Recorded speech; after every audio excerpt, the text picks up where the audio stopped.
दोस्तों सबसे पहले चैनल को सब्सक्राइब कीजिए और घंटी का निशान को भी क्लिक कर लें। ये सुना था सालू। हाँ बता ना।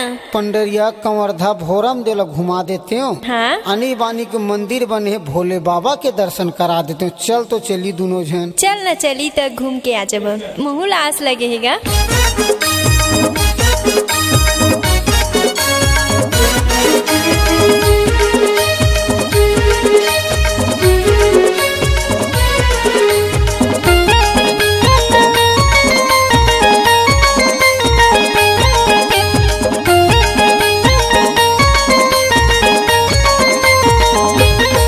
ले जाऊं रानी भोरम देव के मेला, लेके जाऊं रानी भोरम देव के मेला।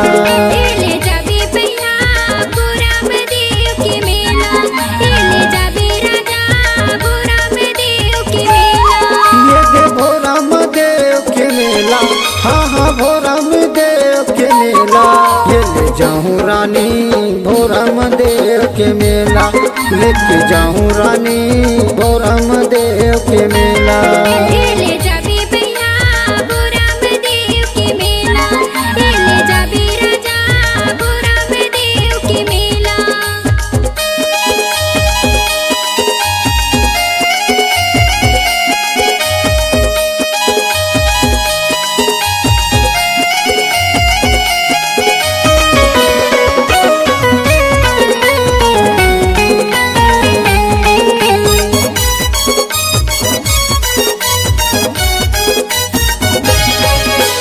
हरियाली मरवारी ला तो लाओ मैं हाँ घुमाऊँ।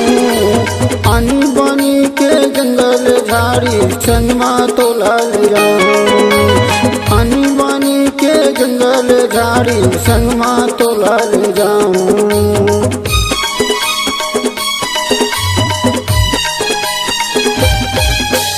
हरियाली मरवारी ला तो लाओ मैं हाँ घुमाऊँ।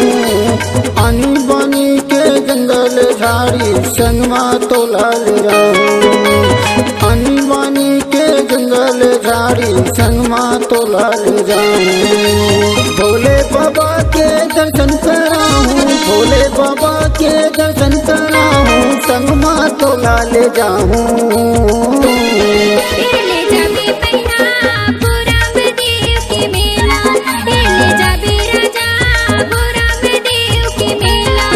ले जाऊं तोला भोरम देव के मेला, लेके जाऊं तोला भोरम देव के मेला।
भोले बाबा के दर्शन कराऊँ, भोले बाबा के दर्शन कराऊँ, संगमा तो लाल जाऊँ।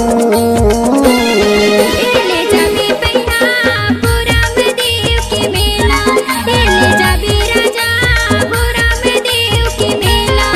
ले जाऊँ तोला भोरम देव के मेला, लेके जाऊँ तोला भोरम देव के मेला।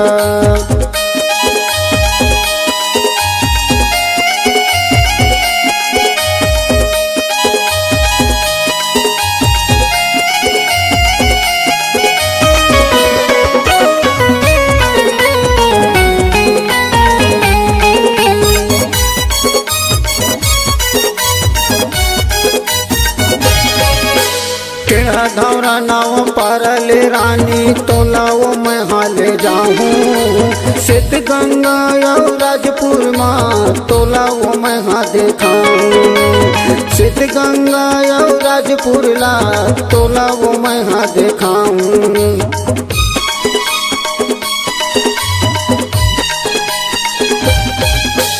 टेढ़ा धौरा नाव पारल रानी तोलाओ मैं हाल जाऊँ श्वेत गंगा और राजपुर माँ तोलाओ मैं हाँ देखाऊँ श्वेत गंगा और राजपुर ला तोलाओ मैं हाँ देखाऊँ। बेटी भैया ला संभाले जाबो बेटी भैया ला संभाले जाबो सबोला हमला बताही एले जाबे पैया गोरा में देव के मेला एले जाबे राजा गोरा में देव के मेला लेके जाऊँ तोला भोरम देव के मेला लेके जाऊँ तोला भोरम देव के मेला ये दे भोरम देव के मेला हाँ हाँ भोरम देव के मेला ये ले जाऊँ रानी भोरम देव के मेला लेके जाऊँ रानी भोरम देव के मेला।